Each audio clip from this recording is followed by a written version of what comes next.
Okay, I just took the screen off an iPhone 4 GSM.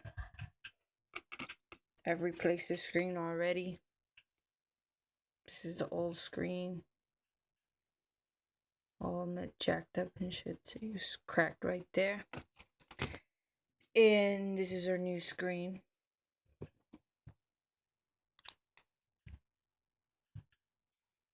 This is the new screen. Okay, so I just finished screwing in the screws and the corners here. 1, 2, 3, 4. Got the new Digitizer LCD on.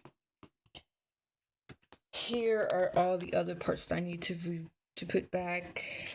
Of course, the screws here that close your camera. And some little screws here. Don't lose these.